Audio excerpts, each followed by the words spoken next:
Hi, everyone, and welcome to the lecture on Chapter 4, which is on igneous rocks and intrusive activity. You can see in the background there a really good example of granite and a U-shaped valley carved out of the granite, which we'll get into what forms U-shaped valleys when we talk about glaciers later in this class. But just sort of for context before I get into the lecture, when you think of igneous rocks, I want you to think of any time that you've been hiking in the foothills in the Boise area, for example, or driven up towards the Sawtooths. A very large portion of central Idaho is known as the Idaho batholith, and it's actually an exposure of granite and a massive formation. And so I think many of you who have traveled outside of Nampa or Boise to speak of in Idaho have probably seen a lot of igneous rocks here. And you might take it for granted if you're from here because, I grew up in Pennsylvania, and the vast majority of rocks were sedimentary, and I very rarely saw exposures of igneous rocks, whether they be intrusive igneous rocks like granite or extrusive igneous rocks like basalt, which I'll also cover in this chapter, and which you can also find plenty of here in Idaho. So without further delay, I will get into the lecture. Well, the first question that you might have when you start thinking about igneous rocks, and especially when you're in lab this week identifying igneous rocks, is how do they form? Well, they form as molten rock or magma, which is basically lava beneath the surface of the earth, that cools and solidifies. And the general characteristics of magma are that it is the parent material of igneous rocks. So any igneous rock is made from magma or lava. And that it forms from partial melting of rocks inside the earth. And again, magma at the Earth's surface is called lava. So a little bit more about magma, which is the origin of igneous rocks. Magma is the liquid portion of the subsurface of the Earth. Could also be described as melt.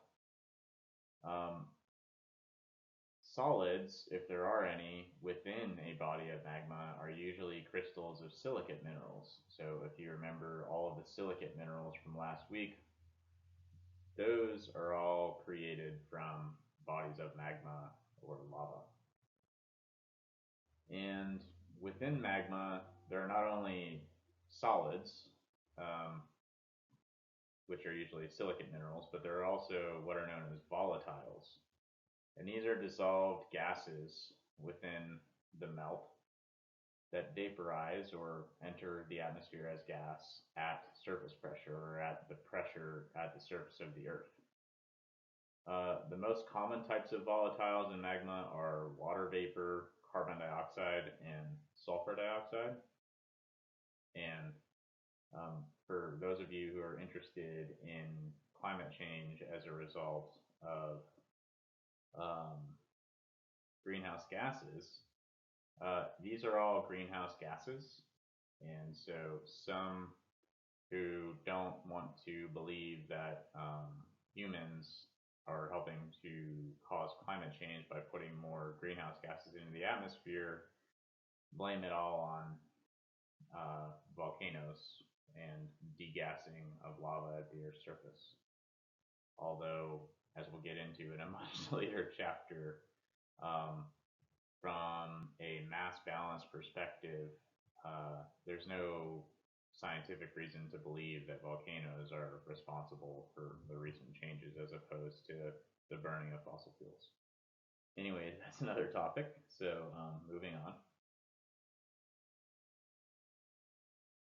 Now moving on to the crystallization of the melts or magma or lava that actually creates and This happens through the process of cooling, because when melt cools, it begins to form the chemical bonds that we discussed last week in the Matter and Minerals chapter.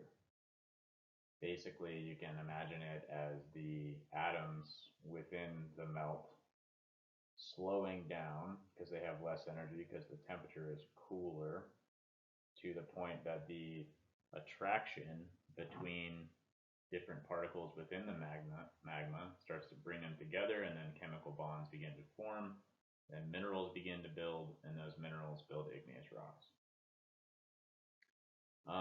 One important distinction in terms of igneous rocks is that magma that crystallizes at depth or below the Earth's surface are called intrusive rocks or intrusive activity. And then lava that crystallizes on the surface of the Earth is called extrusive rocks or extrusive activity.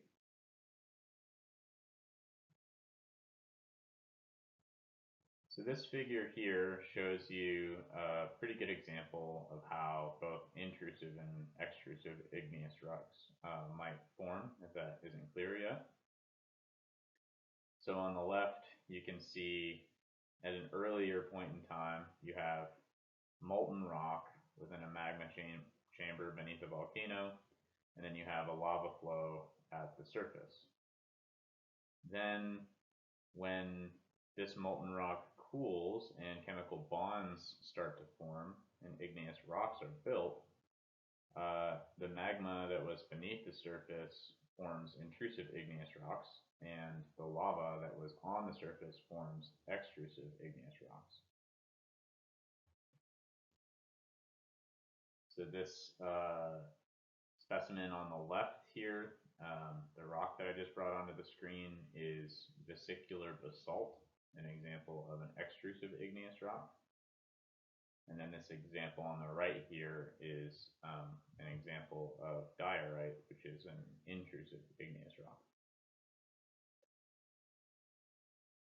Now that we know how different types of igneous rocks form, it's important to discuss what igneous rocks are made of. And this will really rely upon you understanding the last week's Matter and Minerals chapter to really understand this.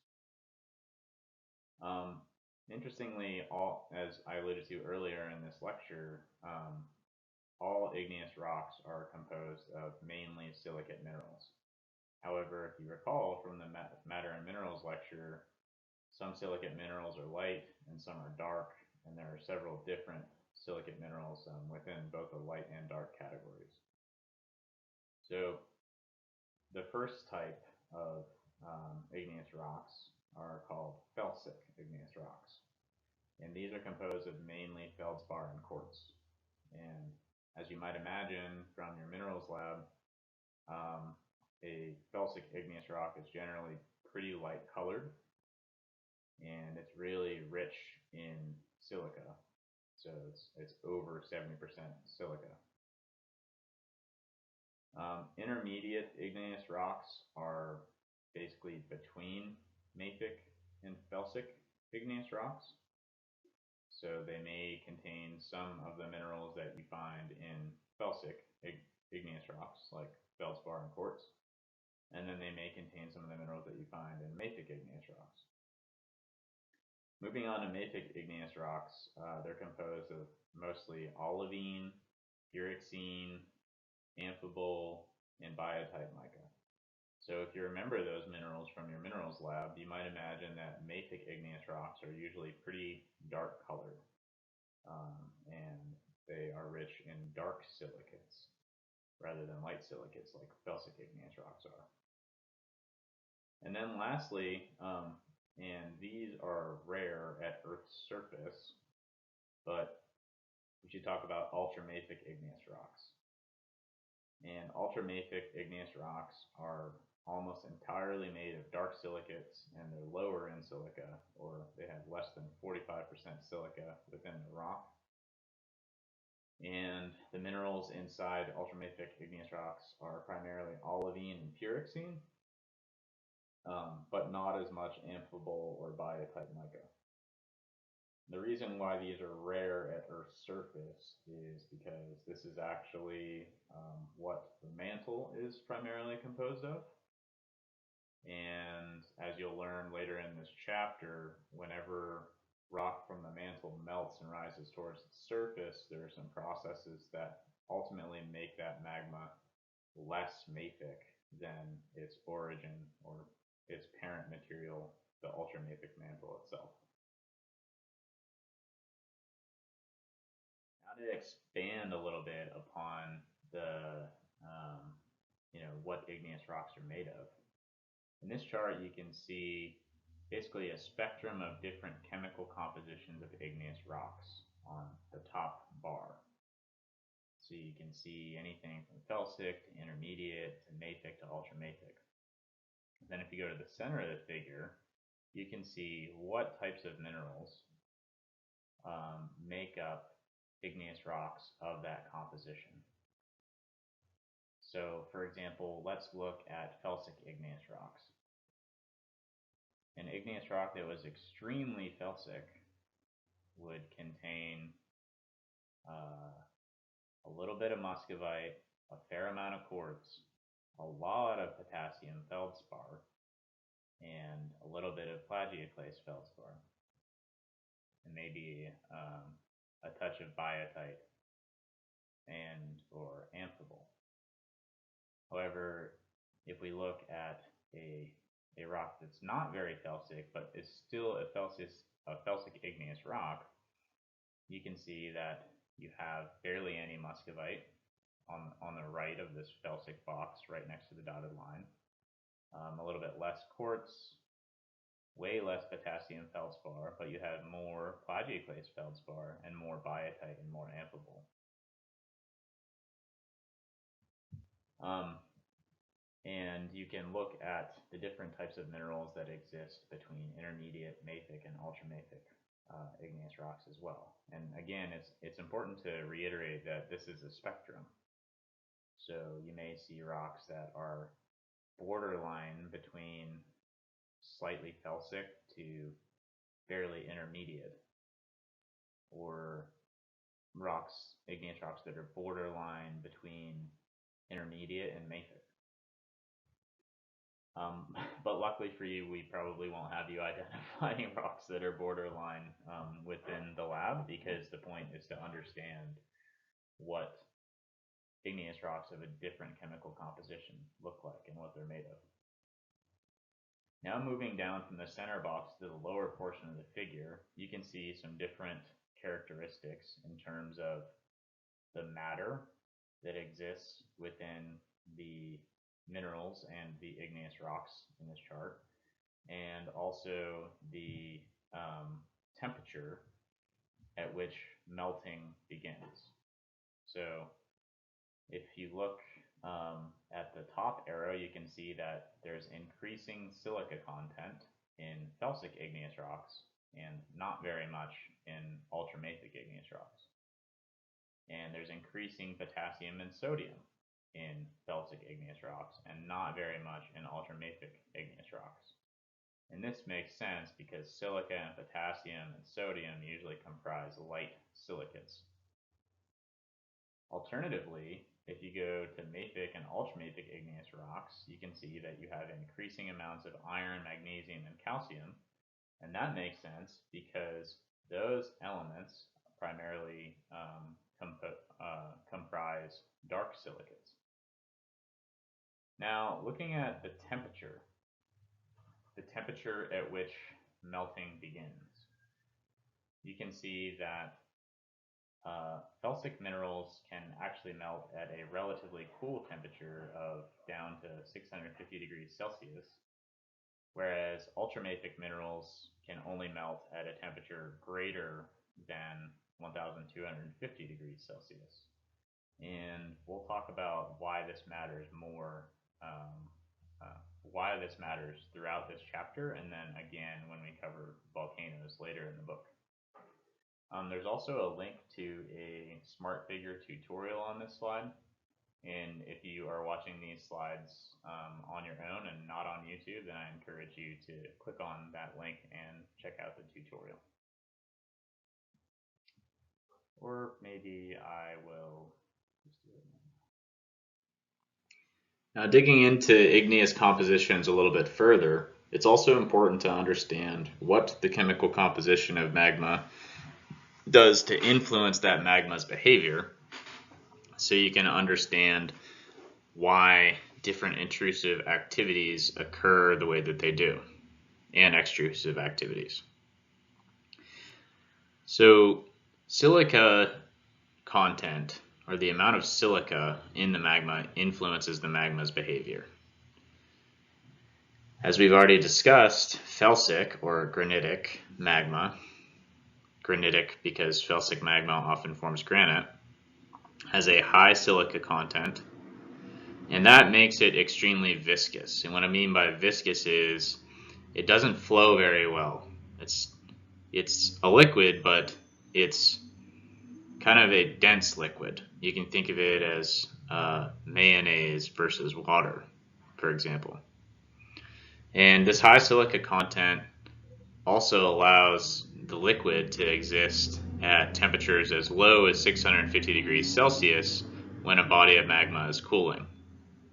You can kind of think of the silica as resistant to crystallizing into minerals and rocks, and resistant to flowing as well, or resistant to movement like liquid. And in contrast, a mafic or basaltic magma, basaltic because mafic magma often forms basalt, has a much lower silica content, and because of this, it has a much more fluid-like behavior. So if you're ever on a volcano and a lava flow started to happen, maybe you wouldn't be able to outrun basaltic magma, but you would be able to outrun felsic magma. And also, with the lack of silica content, mafic or basaltic magma crystallizes at higher temperatures. So if you have a body of magma cooling beneath Earth's surface, then it will start to crystallize into minerals and form rocks sooner because it begins to crystallize at higher temperatures. Now that we understand the different chemical compositions of igneous rocks and what minerals exist in those igneous rocks as a result of those chemical compositions, it's also important to discuss igneous rock texture. And the reason why is because the way that we name igneous rocks is based purely on chemical composition and texture. So the texture is simply the appearance of a rock based on its size, shape, or based on the size, shape, and arrangement of the interlocking minerals that form that rock. The factors that affect texture are the rate of cooling. So a slow rate of cooling promotes growth of mineral crystals and produces fewer and larger crystals within a rock sample. And a faster rate of cooling does not allow time for crystals to grow. So in that case, you may have an igneous rock that you cannot even see the crystals with your naked eye. And that usually occurs with extrusive igneous rocks that form on Earth's surface. Other factors that affect the texture are the amount of silica in the rock and the amount of dissolved gas.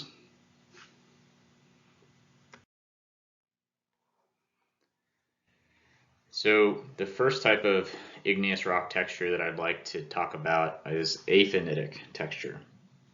Aphanitic is basically a fancy geologist word for fine-grained igneous rocks, and these form when lava or magma cools rapidly. So at the Earth's surface or near the Earth's surface is the most likely scenario. And it results in microscopic crystals because those crystals didn't have very much time to grow. If you imagine using a grow crystals at home kit and then you let the crystal grow for 1 second, you wouldn't be able to see the crystals that you were trying to grow, right? And aphanitic texture igneous rocks may also contain vesicles. And vesicles are basically holes in the rock that form from gas bubbles that were escaping as the lava or magma crystallized into a rock. Here's an example of igneous processes that would form an aphanitic or fine-grained texture igneous rock. So here you have a volcano and it is erupting lava onto the surface of the earth. And because the surface of the earth is extremely cool, right? It's way below 650 degrees Celsius, so any mineral will crystallize at the temperature at the surface of the earth. Then crystals don't have a chance to grow, and then you're left with an aphanitic texture igneous rock. This is the most common way that an aphanitic igneous rock is formed. The next igneous rock texture is called phaneritic, and this is a fancy geologist word for coarse-grained igneous rocks. And these form when rocks cool slowly, so usually beneath the Earth's surface or intrusive. And in this case, if it's a phaneritic rock, then the mineral crystals within the rock can be identified without a microscope. So here is an example of a phaneritic or coarse-grained texture igneous rock. You can see the individual mineral grains and identify them without a microscope. And going back to this volcano example here, this type of igneous rock might form below the Earth's surface in one of these plutons, which is basically a blob of magma beneath the Earth's surface, in one of these plutons that didn't make it to Earth's surface when the volcano erupted, for example. A third type of igneous rock texture that's important to note is porphyritic igneous rocks. And these are formed when minerals crystallize at different temperatures as well as at different rates. Porphyritic igneous rocks contain large crystals known as phenocrysts that are embedded in a matrix of smaller crystals called the ground mass. So this is an example of a porphyritic igneous rock. And again, this is a result of basically a varied cooling history where some of the minerals in the rock cooled at one temperature or at one rate for some reason, and some of the minerals in the rock cooled at another temperature or a different rate for some reason. One common reason would be that some of the minerals crystallized while a body of magma was below Earth's surface, and then some of those crystallized minerals came up in the magma to Earth's surface in a volcanic eruption, and then the lava crystallized and created the ground mass around the phenocrysts that formed beneath Earth's surface. Moving on to another igneous rock texture. This texture is called vesicular, and it happens when lava is cooled rapidly on the Earth's surface, and then while the lava is chemically bonding, forming minerals, forming rocks, gas bubbles are escaping from the lava, and this ultimately ends up forming holes in the rock called vesicles. And this is a picture of vesicular texture. So this is vesicular basalt from this volcanic eruption where the lava contained a significant amount of volatiles. So if you remember, carbon dioxide, sulfur dioxide, and water vapor that were escaping the lava while it solidified into this vesicular basalt. Now moving on to another igneous rock texture. This texture is known as glassy. And this is when molten rock cools to form into a rock very rapidly. And the resulting rock is called obsidian, which many of you probably know of as a rock that's usually black and that was commonly used to build arrowheads. It can be quite sharp, obviously.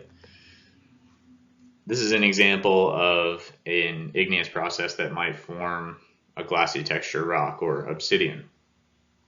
In this case, lava erupted from the volcano and it was extremely cold outside and the lava spread out across the land surface quickly.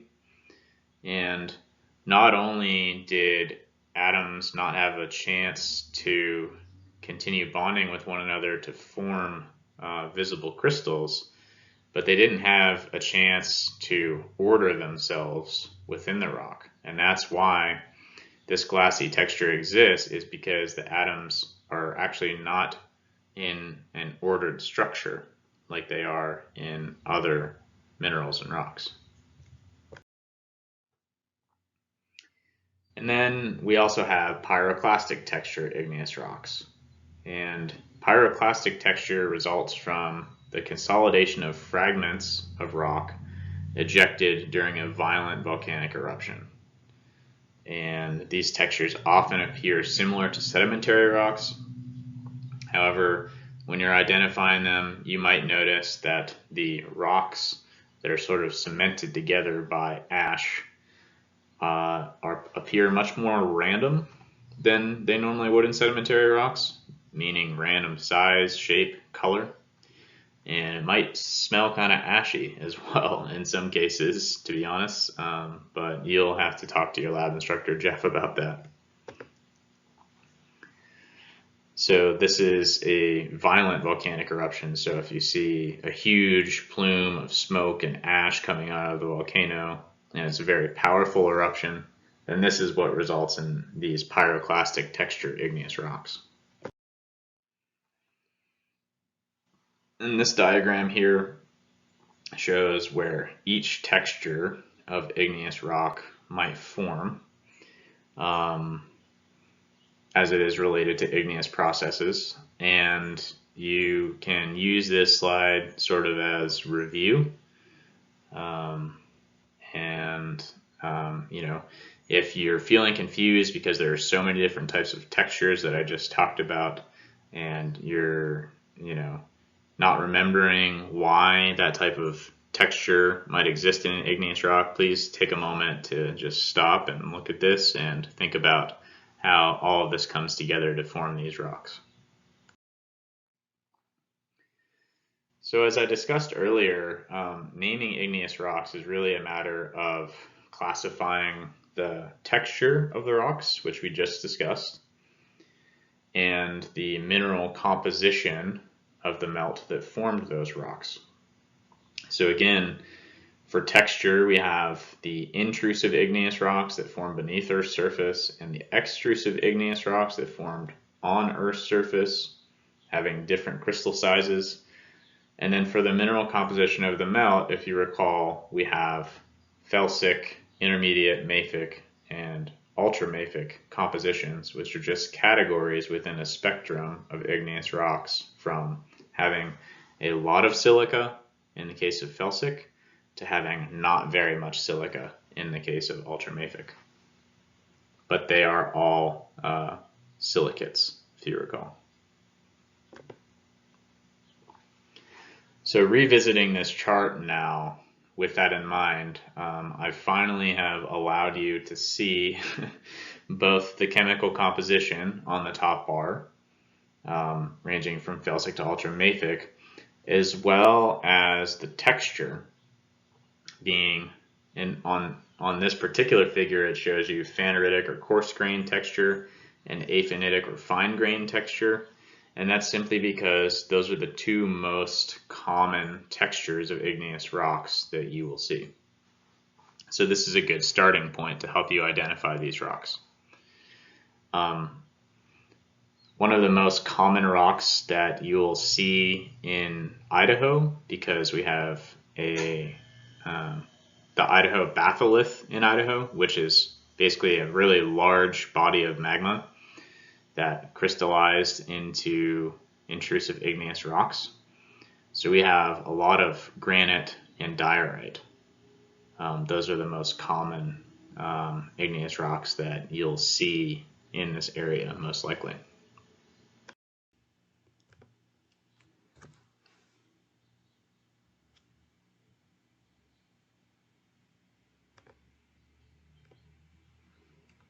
Hi, this is Callan Bentley. Welcome back for another Smart Figure. After watching this video, you should be able to use the characteristics of an igneous rock, its composition and its texture, in order to classify it by name. There's a lot of different kinds of igneous rocks. As you look at the suite of samples here on the screen, I hope you'll notice that some of them are darker in color, some are lighter in color, some have big, obvious grains, others have very small grains that you can't see. There's a lot of variety here. So how can we make sense of all that variety? It turns out there's a really nice chart in your textbook that explains the difference between the different igneous rocks. This chart is organized according to mineral composition on the horizontal axis and texture on the vertical axis. So basically, what this boils down to is if you know the composition and the texture of your igneous rock, you can give it a name. Composition refers to what minerals are present in the igneous rock. The proportions of the different minerals vary, but you're unlikely ever to find olivine, for instance, in the same igneous rock as quartz. Quartz is associated with one set of minerals, and olivine is associated with another set of minerals. And then, of course, there's some possibilities in between, where you have other compositions. There are also accessory minerals. So these are minerals that are present in relatively small amounts. And then there's this sort of handy rock color classification scheme, which is based on the proportion of dark minerals that are present in that rock. In general, though, what this boils down to is that we can classify igneous rock compositions in one of four categories. They're felsic, intermediate, mafic, or ultramafic. When it comes to texture, we've got a bunch of possibilities as well. So, what happens when we put these all together? Well, it looks something like this chart in your textbook. Let's go ahead and build the chart out piece by piece. Let's say we've got an igneous rock that has a felsic composition. So we see minerals like potassium feldspar and quartz in there, definitely felsic. And we can tell that those grains are actually big enough to see with the naked eye, so we would say it's coarse-grained or phaneritic. That rock is called a granite. Granite has a very specific meaning when it comes to igneous rocks, and it means specifically a rock that is both felsic and phaneritic. On the other hand, let's say we have a mafic composition instead. It's still coarse-grained. That's not going to be a granite. That's a different rock name because it has a different composition. That one's called a gabbro. Similarly, we've got a diorite, and a diorite has an intermediate composition and a coarse-grained texture, or you could have a peridotite, which is ultramafic and has a coarse-grained texture. What about if we have that same felsic composition as the granite, but instead of being coarse-grained like a granite, it's fine-grained or aphanitic? That would be a rhyolite. So rhyolites and granites are essentially the same composition of rock, but one was magma and one was lava. Similarly, the fine-grained version of diorite would be an andesite. If you took the magma that would have cooled into a gabbro and erupted it out of a volcano, you get a basalt. There's another kind of rock called a komatiite, which is not very common, which is basically an ultramafic volcanic rock, but for most purposes, you're not going to need to know what a komatiite is. Let's consider the next textural row here, which is a porphyritic texture. Remember, that means two distinct grain sizes. Say we have an intermediate composition, that would be an andesite porphyry. Similarly, a granitic composition could give us a granite porphyry, or a basaltic composition might give us a basalt porphyry. There's no real good examples of ultramafic porphyritic rocks, so ultramafic in composition and porphyritic in texture.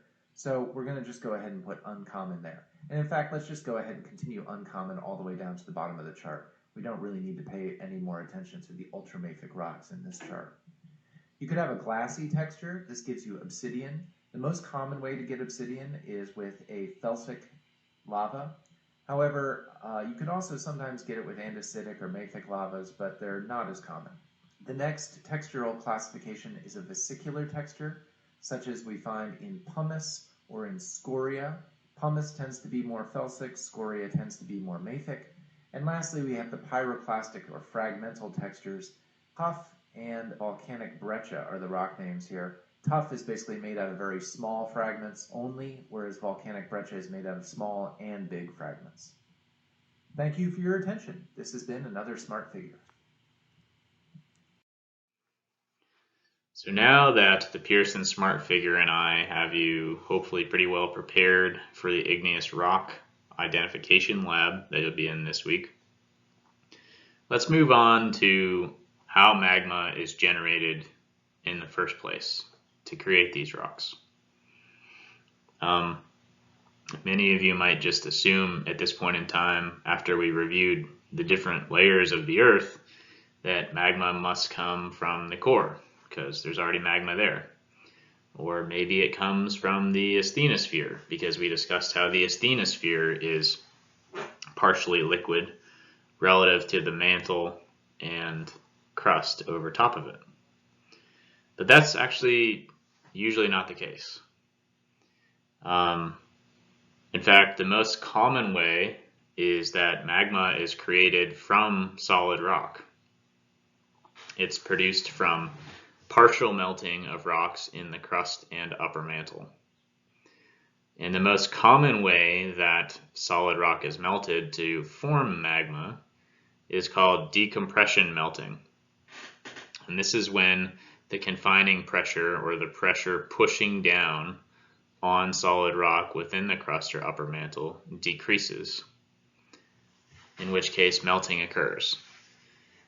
Now, you may be wondering to yourself, how on earth would the amount of pressure pushing down on solid rock decrease if that pressure is produced by rock sitting on top of it, closer to the Earth's surface?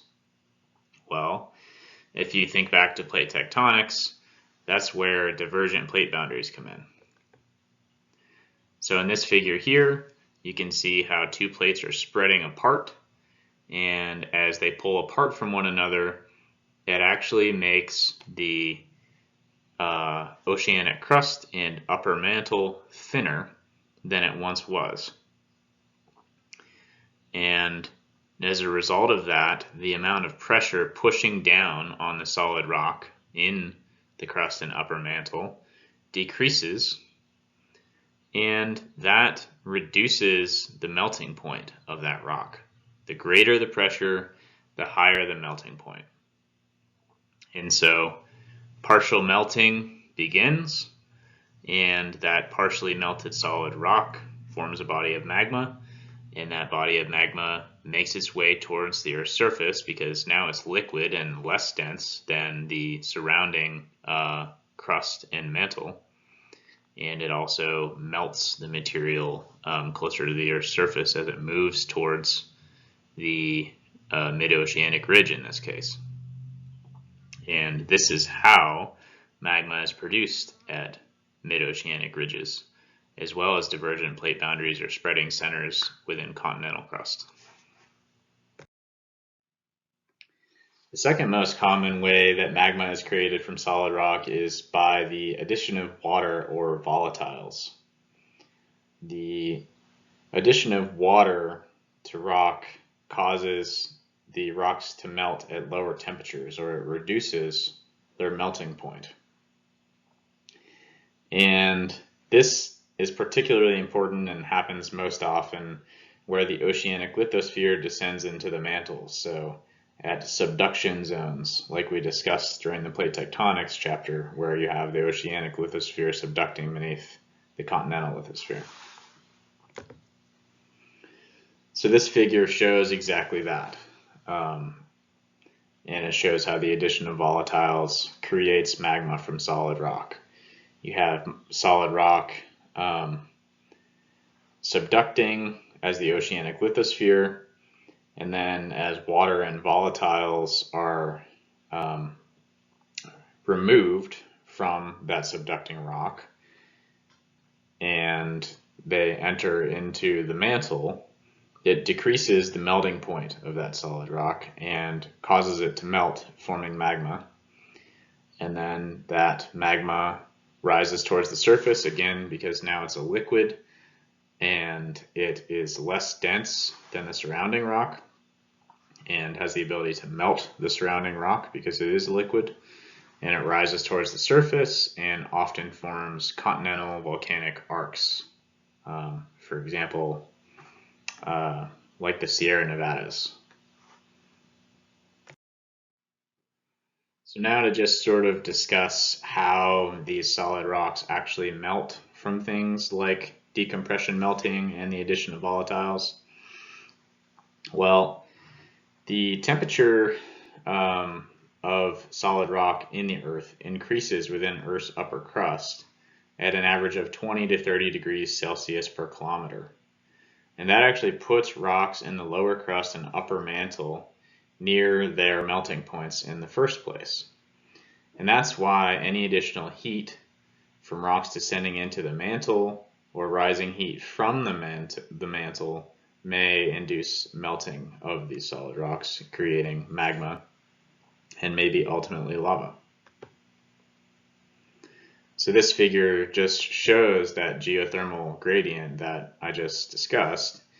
And so you can see that the average temperature of rocks at 100 kilometers depth, for example, is extremely close to the partial melting point, or the point at which some of the minerals within those rocks would start to melt. And that is why decompression melting and the addition of volatiles create magma so frequently within the Earth. Well, now hopefully you understand how magma is formed from solid rock and how this ultimately affects the Earth's surface in our lives. However, going in reverse, it's also important to understand how exactly solid rock forms from magma. And this will give you a better understanding when you're learning to identify igneous rocks and will enable you to use the igneous rocks that you identify to tell you something about Earth's history when you identify them. So importantly, magma evolves over time, or the magma composition evolves over time. And one way to understand this is through something called Bowen's reaction series. And in Bowen's reaction series, it describes how as a magma cools, minerals crystallize based on their melting points. So if the melting point of a mineral is extremely low, then the body of magma has to cool to an extremely cool temperature for it to crystallize. And alternatively, if the melting point of a mineral is very high, then the magma doesn't have to cool very far for that mineral to crystallize. And so as a result, during crystallization or cooling of a body of magma, the composition of the liquid portion of the magma continually changes. It changes because there's a removal of elements by the earlier forming minerals, or the minerals that form at higher temperatures. And the minerals that form at higher temperatures are generally the least silica-rich minerals. And because of this, the silica component of the melt becomes enriched as crystallization proceeds. And then lastly, it's important to note that minerals in the melt can chemically react and change as this process evolves. But the result of the silica component of the melt becoming enriched as crystallization proceeds means that as part of a body of magma crystallizes as it moves towards the Earth's surface, it's likely that once magma were to reach the Earth's surface, that it would have more silica than it did when it first formed from solid rock deeper within the Earth. And that'll be really important in our chapter about volcanoes. So this is a figure showing Bowen's reaction series. And as you can see, as I described, minerals that exist in ultramafic and mafic igneous rocks crystallize out of the magma at pretty high temperatures, so temperatures as high as 1200 degrees Celsius, whereas the minerals that form more felsic igneous rocks crystallize at lower temperatures down to 750, sometimes 650 degrees Celsius.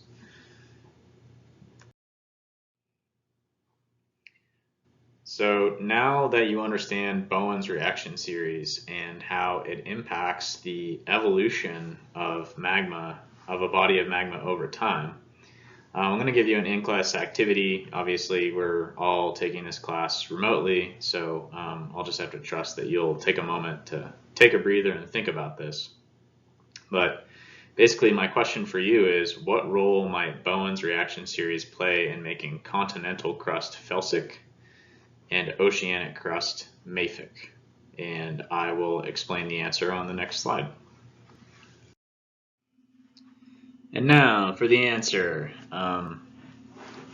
So the reason why Bowen's reaction series and how that causes magma to evolve results in the continental crust being more felsic and containing more silica than the oceanic crust, which is more mafic and contains less silica, is because the minerals that have less silica crystallize from bodies of magma before minerals that have more silica.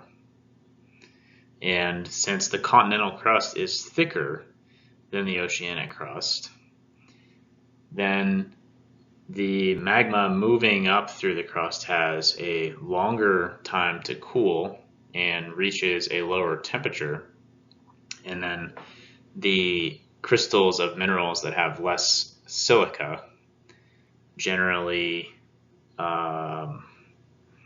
get deposited deeper within the earth, and the crystals of minerals that have more silica get deposited near the surface of the continental crust because it's so thick. So I guess we've sort of described the first way in which magmas evolve. The term for that is magmatic differentiation. So again, that's just the separation of a melt from earlier formed crystals, which forms a different composition of magma. The second way that magmas can evolve over time is by changing a magma's composition by the incorporation of foreign matter, and in this case just meaning like surrounding rock bodies into a magma.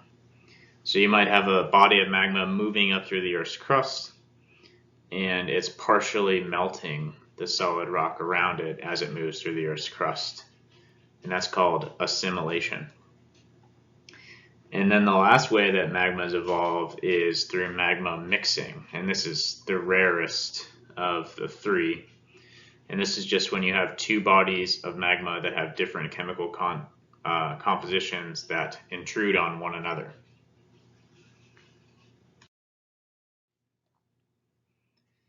So this figure shows this process of differentiation in great detail. So as you can see, you generally start out with a mafic magma body. That is the chemical composition of magma that forms from partial melt of the crust and upper mantle in general. However, if you have cooling of the magma, then crystals of the less silica-rich minerals like olivine, pyroxene, and calcium-rich plagioclase form and settle out along the magma body's cooler margins, or where the magma body is in contact with cooler rock. And then at that point, the remaining melt becomes enriched with silica because the minerals that crystallized out had a lesser concentration of silica because those minerals crystallize at a higher temperature. And then should an eruption occur with the remaining magma, the rocks generated will be more silica rich and closer to the felsic end of the compositional range or spectrum of magma compositions than the original magma was. We'll also talk about, once we get to the chapter on volcanoes, how these silica-rich magma eruptions are actually the most explosive type. It has to do with the viscous nature, or the thick, inability of magma with a bunch of silica in it to flow, trapping volatiles, and then those volatiles being released once that magma reaches atmospheric pressure and becomes lava. So this figure just shows a good example of the concept of assimilation, where you have a rising body of magma moving up through the upper mantle or the crust, and then you have pieces of the surrounding rock falling into the body of magma, and that's called assimilation. And then this figure shows a good example of mixing. So you have magma body A on the left and magma body B on the right, and both of those plumes of magma are moving up through the Earth's crust or upper mantle at the same time. And then when they combine with one another, it can change the chemical composition of both individual plumes because they become mixed. Now I'd like to talk to you a little bit about some intrusive igneous activity and teach you about some terms and some things that happen beneath Earth's surface when these plumes of magma solidify into rock.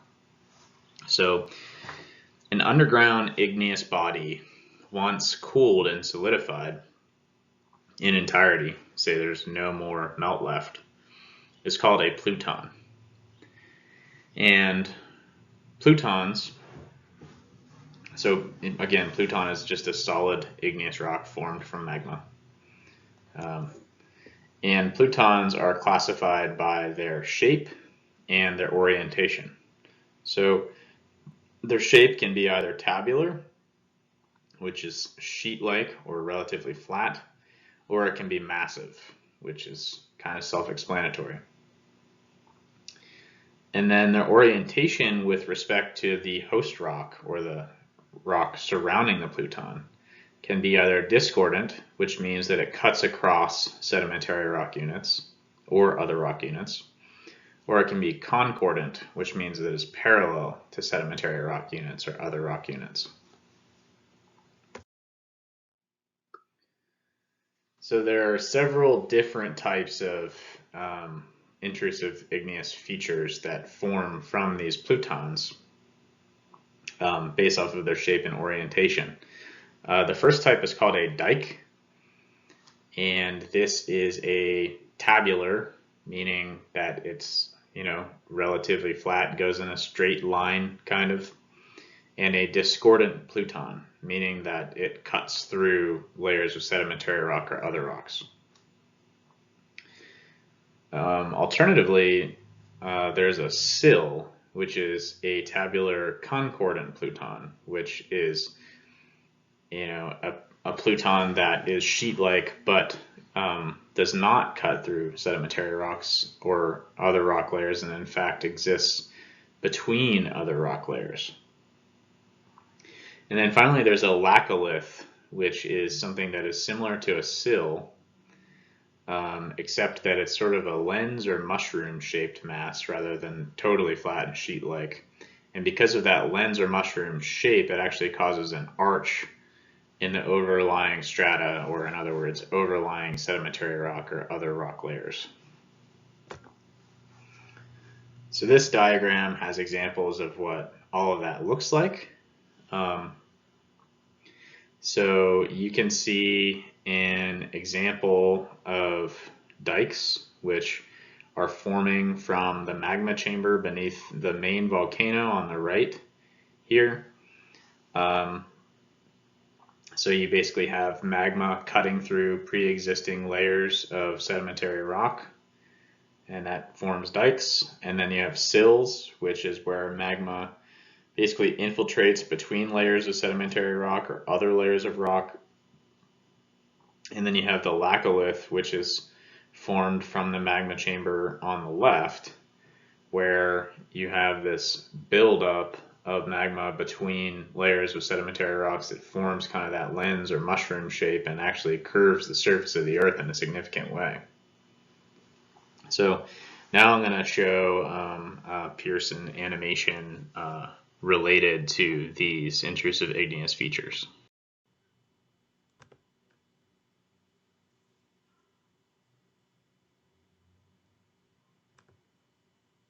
This animation shows magma rising toward the surface, feeding two volcanoes and a fissure eruption.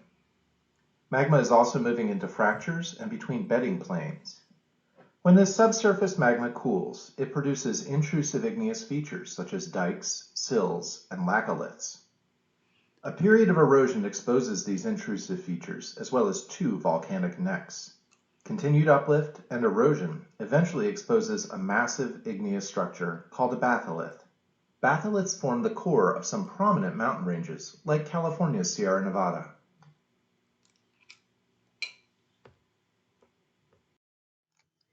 Now moving on to show you some more exposure of these intrusive igneous features at Earth's surface. So here you can see a picture of a laccolith on the left, and you can see the layers of sedimentary rock from this geologist sketch in the lower right hand corner here, and now they've been eroded away to expose the harder igneous rock that makes up the laccolith. And then on the right you can see examples in the geologist sketch and in the figure of dikes, which are igneous plutons that cut through the layers of sedimentary rock, and then sills, which are plutons which basically flowed, are the result of magma flowing in between multiple layers of sedimentary rocks. And on the left here, you can see a really good example of what a dike might look like exposed at the surface from erosion. And again, the reason why the dike is sticking up higher than the surrounding land in this case is because the igneous rock is more resistant to erosion than the sedimentary rock around it. And then on the right, you can see an example of a sill at our surface as well. And a lot of times sills will be exposed as the uppermost layer because, again, the igneous rock is typically more difficult to erode than sedimentary rock. So now I'm going to take you on a mobile field trip to show you some examples of these sills and other igneous features.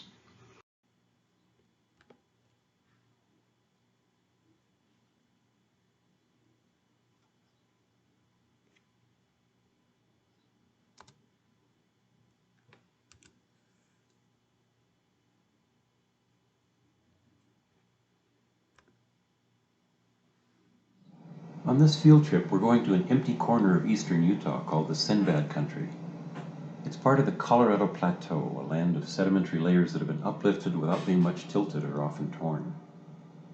In the Sinbad, erosion has peeled back strata to reveal two types of igneous intrusions: dikes that cut across sedimentary layers and sills that pry between the layers. Unlike massive igneous bodies such as batholiths, dikes and sills are relatively thin tabular features.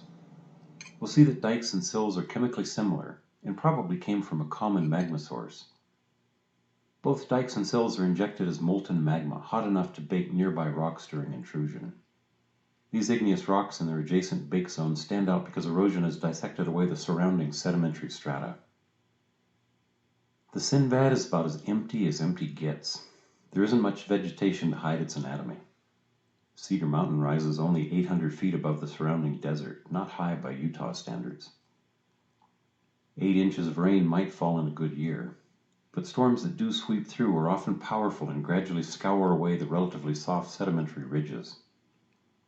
Hebus Mountain, like Cedar hidden behind the veil of rain, resists erosion because it's capped by a harder layer of basalt. Cedar Mountain is a riot of colorful sandstones and siltstones, all formations within the Jurassic San Rafael group. What do you think about all those narrow black structures poking up through the sedimentary layers? Deep within the Sinbad, many muddy miles from any highway, there lies an unexpected surprise. 4 million years ago, a swarm of black dikes ripped through this country like cracks racing across a shattering windshield.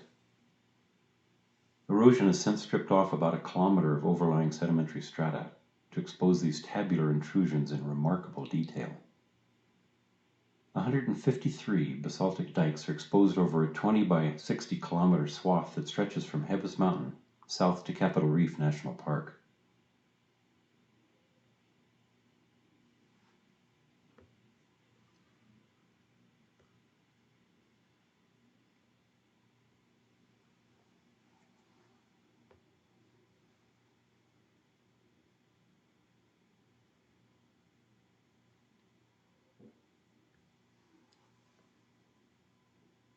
As magma forced its way toward the surface, pieces of adjacent sedimentary rock were broken off and incorporated into a jumble called breccia that contains fragments of both sedimentary and igneous rocks. On average, the dikes are just over a meter wide. The magma was hot, 11 or 1200 degrees Celsius. At the margins where magma was in contact with the cooler surrounding rock, it quickly chilled into a fine-grained basalt. But temperatures at the center of the dike cooled more slowly. Magma in the middle had a little more time to grow into larger crystals that now weather into a rubbly material that looks different than the margins. Magma only flows if it remains liquid. Knowing the rate at which a meter of magma would cool, it's possible to calculate that each dike was probably injected over a span of no more than hours to days. Heat from the injected magma baked the sedimentary rocks bordering dikes. In some places, these bake zones were hardened enough to also resist erosion, just like the basalt of the dike itself. Can you pick out the bake zones on the margins of this exposed dike? In the Sinbad, where sedimentary layers remain horizontal, dikes are vertical or near vertical intrusions. Here a thin dike cuts up through the Somerville Formation, transecting a thicker horizontal sill. In this country, both the dikes and sills are made of olivine-rich basalt. For all intents and purposes, they're chemically indistinguishable. The dikes often cut through sills. Their similar ages and chemistries argue that the dikes fed the sills, but geologists are still looking for clear-cut examples of a dike flowing seamlessly into a sill. Some of the sills are thick, up to 30 meters, and like the dikes, have bake zones at their top and bottom margins. The bake zones are sedimentary rock, not igneous. If these rocks had formed under more pressure and had remained hot for a longer period of time, what sort of rock might they have become? Well, possibly metamorphic. But they didn't. Sills form fairly close to the surface because as they inflate, they have to lift whatever rock lies above them. For this to happen, the magma's pressure has to be greater than the weight of the overlying layers. This cliff on Cedar Mountain exposes horizontal threads of a dark basalt, all searching for the easiest way to squeeze between the lighter sedimentary layers. Most of the threads failed to grow, but eventually one strand of magma did swell to form the larger sill at the top of this picture.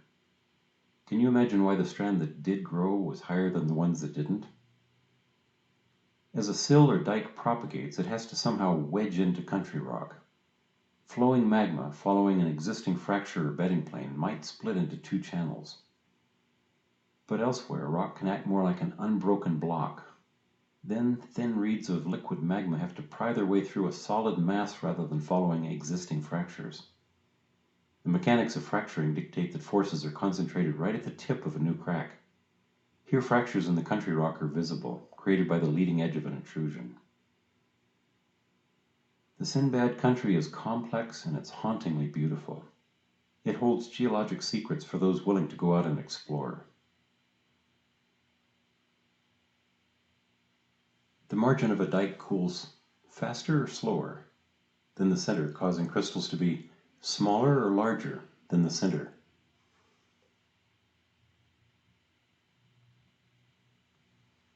In the Sinbad country, as elsewhere, the margin of a dike cools faster than the center, causing crystals on the outside to be smaller.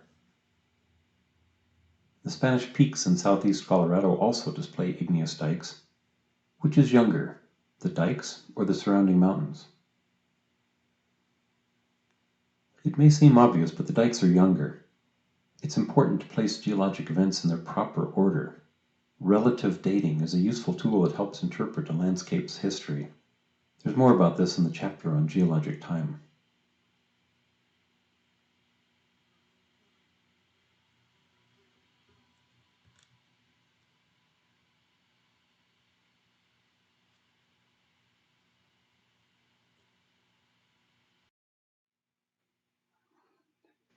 Now moving on from these smaller intrusive igneous features to truly massive intrusive igneous features, the largest of which is known as a batholith. Batholiths can have surface exposures of more than 100 square kilometers. Smaller bodies are termed stocks, and these frequently form the core of mountains. It's kind of crazy to think that magma that solidified into rock beneath Earth's surface often forms the core of mountains. But again, as the surface of the Earth erodes away, and as areas that were once occupied by magma are uplifted relative to the surrounding terrain that's more easily eroded, these mountains can form. And this is actually, as I alluded to earlier, the case in Idaho where we have the Idaho batholith. So as you can see here, batholith is really a number of plutons coming together. So there was a lot of mixing of magma here before these bodies of magma, or these plumes of magma, formed into plutons. And then this is not a very good geologic map, but I wanted to keep it really basic for this lecture that shows some of the different types of igneous rocks in Idaho. And as you can see, the green portion in the center of Idaho here is the Idaho batholith, which, as you now know, is basically just a number of plutons that came to the Earth's surface in one place after the surrounding material was eroded away. And then you can see the Snake River Plain in the lower portion of the state, which is primarily composed of basalt. And so, in fact, in a lot of places near the Snake River Plain, you can see other exposures of basalt at Earth's surface, like along the Boise River Valley. And as a result of that, we do have some dikes and sills of basalt running through the country rock in the Boise and Nampa area here. So this is a photo of Yosemite for those of you who haven't seen it or been there. It's one of the coolest examples of granite as an igneous rock being exposed at the Earth's surface. This particular granite is some of the hardest granite in the world. That's all I have for you this week. I hope this lecture was useful for you. I know there was a lot of vocabulary and a lot of new information. Please be sure to read Chapter 4 in your textbooks, and if you have any questions, please call in to office hours on Wednesday at 5:30, or feel free to email me. Thanks. Talk to you soon.